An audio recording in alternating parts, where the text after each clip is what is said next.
अस्सलाम वालेकुम all members. कैसे हैं आप सब? ठीक हैं। अच्छा, आज मैंने मेंटल मैथ्स जो फर्स्ट लेक्चर में मैंने बताया था व्हाट इज़ मेंटल मैथ्स, उसकी एक छोटी सी एक्सरसाइज आपको बताई थी कि हम स्टार्ट करते हैं अप टू 5 नंबर्स तक ऐड करना, कि कोई भी नंबर है उसमें 5 नंबर्स हमने ऐड करवाने हैं बच्चे से। और वो भी मेंटल मैथ्स, मतलब कि सिर्फ माइंड में आपने करना है ऐड, किसी भी चीज़ से नहीं करना, ना लाइंस लगा के करना है, ना अपने किस बच्चे को कोई ब्लॉक्स पकड़ाने हैं, ना चीज़ों से।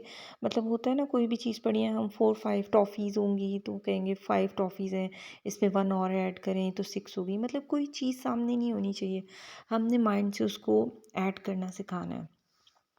अभी यहाँ तक तो हमने कर लिया, आज हम उसकी प्रैक्टिस करेंगे कि ऐसा होगा कैसे। तो मैं उसके बारे में आपको अब बताऊँगी। अच्छा देखिए, जब हमारे पास ये नंबर्स लिखे हुए आते हैं, जैसे आपने कॉपी पे किसी बच्चे को ये लिख के दिए हैं कि ऐड करना है आपने। अब उसको सबसे पहली चीज़ तो आपने ये बतानी है कि 2 नंबर्स हैं, जैसे सबसे पहला सम है 1 है और नीचे 3 है। तो नॉर्मली क्या होता है कि ऊपर वाले में हम नीचे वाला ऐड कर देते हैं 1 + 3। अगर वो बच्चा माइंड में करेगा ना तो उसके लिए फिर भी थोड़ा सा डिफ़िकल्ट होगा 1 के आगे 3 नंबर्स और ऐड करने, ठीक है। लेकिन अगर यही आप उसको ये चीज़ सिखा देते हैं ना कि इन दोनों में से पहले वो ग्रेटर नंबर देखे कौन से, तो ग्रेटर नंबर 3 है, तो 3 में 1 ऐड करना बहुत ईजी है, 3 + 1 4, बहुत ईजीली वो कर लेगा। सबसे पहली चीज़ तो आपने जब भी सम्स करवाने हैं बच्चे को ये चीज़ दिखानी है, समझानी है कि ग्रेटर नंबर क्या है। आपका फर्स्ट स्टेप होना चाहिए काउंटिंग सिखाने के बाद ग्रेटर और स्मॉलर नंबर का कॉन्सेप्ट, कि पहले आपने उसे ग्रेटर और स्मॉलर नंबर का कॉन्सेप्ट सिखा देना है कि ग्रेटर कौन सा होता है, स्मॉलर कौन सा होता है। ये चीज़ सिखाने के बाद आपने उसको बताना है कि जो जब भी सम स्टार्ट करना है आपने इनमें से पहले चेक करना है ग्रेटर नंबर कौन सा है। जो ग्रेटर नंबर है उसमें आपने स्मॉलर नंबर को ऐड करना है, ठीक है। ये चीज़ तो समझ आ गई तो वो बहुत आसानी से कर लेगा। 3 + 1, एकदम से वो आपको आंसर बोलेगा 4, और फिर आपके उसे बताएं कि हाँ अब लिख ले वो। नेक्स्ट क्वेश्चन है 4 और 2। अब इनमें से ग्रेटर नंबर 4 है, 4 + 2 4 5 6, एकदम से वो लिख लेगा। 2 काउंट करना बहुत ईजी हो जाता है। नेक्स्ट नीचे वाला देख लें, 6 + 2 है, तो आप क्या कहेंगे 6 ग्रेटर है तो 6 + 2, तो वो एकदम कहेगा 7 8, अपने माइंड में एकदम वो सोच लेगा। इस तरह से बहुत ईजी हो जाता है सम करना, ठीक है। अब जैसे आपने छोटे बच्चे को स्टार्ट करवाया है ना, सबसे पहले आपने उसे काउंटिंग करवाई है, 1 से लेके 50 तक काउंटिंग उससे सीख ली है, तो नेक्स्ट स्टेप आपने अब क्या करना है, नेक्स्ट स्टेप आपने उसको ग्रेटर और स्मॉलर का कॉन्सेप्ट सिखा देना है। ग्रेटर और स्मॉलर का कॉन्सेप्ट सिखाने के साथ आपने उसे बैकवर्ड काउंटिंग अभी नहीं सिखानी, ठीक है। बैकवर्ड काउंटिंग आप तब सिखाएं जब हम सब्ट्रैक्शन पे आएंगे, ठीक है। स्टार्ट में ही बच्चे को समझ नहीं आती एकदम कि ये बैकवर्ड क्यों सिखा रहे हैं, और बच्चा बहुत ज़्यादा कंफ्यूज होता है बैकवर्ड काउंटिंग में। अभी फ़िलहाल आपने सिर्फ उसको आफ्टर का कॉन्सेप्ट देना है, बिफोर का आप बेशक फ़िलहाल उसे कॉन्सेप्ट ना दें, ठीक है। आफ्टर का उसे कॉन्सेप्ट सिखाना है आपने खाली, कि आगे आगे आगे जाना है अभी। और आगे का जब आप उसे कॉन्सेप्ट देंगे तो उसमें सिर्फ एडिशन का कॉन्सेप्ट आपने देना शुरू कर देना है। अच्छा, अब आगे मैं आपको बताती हूँ कि ये तो नंबर है छोटे छोटे जो विद इन 9 तक है, ठीक है। 10 से आगे हम नहीं गए, लेकिन 10 से आगे भी बहुत ईजी हो जाता है बच्चों के लिए माइंड में करना एज़ कम्पेयर टू लिख के करना।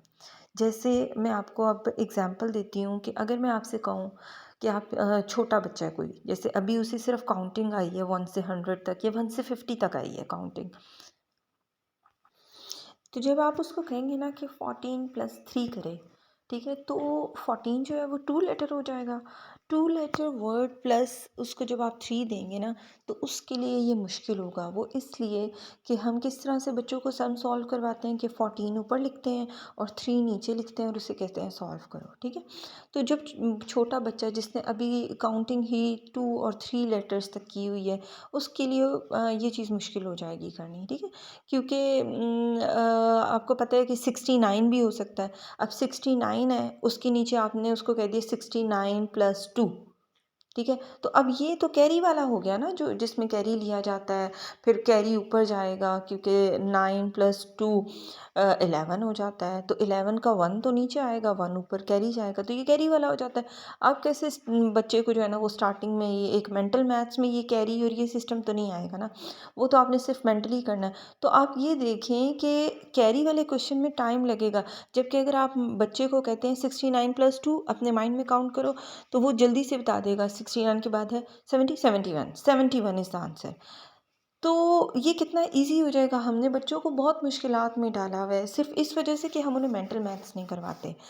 तो आप लोगों ने अब कोशिश करनी है कि अपने बच्चे को मेंटल मैथ्स करवानी है। आप उसको कहेंगे ना 49 + 1, 49 + 3, वो भी उसके लिए ईज़ी है। 47 + 3 वो भी वो कर सकता है, क्योंकि 3 मैंने अपने बच्चों में ये चीज़ ऑब्ज़र्व की है कि 3 डिजिट्स तक ना वो बहुत ईज़िली कर लेते हैं।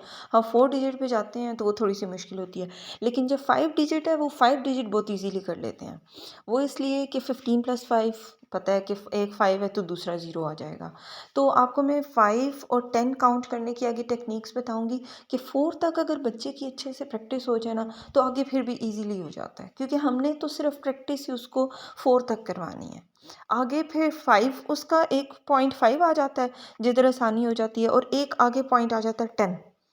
5 और 10 जब आ जाते हैं ना, तो बच्चे बहुत ईज़िली उसमें काउंटिंग कर लेते हैं, बड़े नंबर्स को भी काउंट कर लेते हैं। तो अभी तक आपका जो प्रैक्टिस है, वो आप लोगों ने किस तरह से करवानी है, मैंने आपको बता दिया है कि अगर 100 तक भी बच्चे ने काउंटिंग की हुई है, तो आपने उसकी कैसे प्रैक्टिस करानी है। आप अप टू 4 डिजिट तक उसकी प्रैक्टिस करवाते रहें, ठीक है। छोटा बच्चा है ना, तो आप उसकी अप टू 3 तक भी कराएं, अप टू 2 तक भी कराएं, ठीक है। लेकिन अगर बड़ा बच्चा है, जैसे आपका बच्चा 4 क्लास में, 5 क्लास में, तो आप उसकी हर वक्त की प्रैक्टिस उठते बैठते चलते फिरते उससे क्वेश्चन करते रहें। 71 + 3, 48 + 9, 9 तो नहीं, सॉरी, 4 तक रहना है, ठीक है। तो आप इस तरह के क्वेश्चंस उससे करते रहें। इंशाल्लाह इंशाल्लाह बच्चे का माइंड जो है ना वो काम करने लग जाएगा, और वो बहुत जल्दी जल्दी इन चीज़ों को करने लग जाएगा। होपफुली आपको मेरा ये जो पॉइंट है ये समझ आया होगा कि हमने किस तरह से मेंटल मैथ्स की तरफ लेके चलना है बच्चों को। और मैं नेक्स्ट वीडियो में आप लोगों के साथ शेयर करूँगी कि हमने 5 हम बच्चे के लिए ईज़ी किस तरह हो जाता है, 5 तक काउंटिंग या 10 तक। 5 और 10 इन 2 की हम आगे बात करेंगे, जिसमें मैं आपको बताऊँगी कि कौन-कौन सी ऐसी ट्रिक्स होती हैं जिनकी वजह से बच्चे के लिए ये चीज़ ईज़ी हो जाती है। तो अभी तक के लिए इतना ही। बहुत शुक्रिया आप सबका देखने के लिए, और जिसने चैनल सब्सक्राइब नहीं किया वो भी सब्सक्राइब कर दें, ताकि आप तक नेक्स्ट वीडियोस भी पहुंचती है। अल्लाह हाफ़िज़।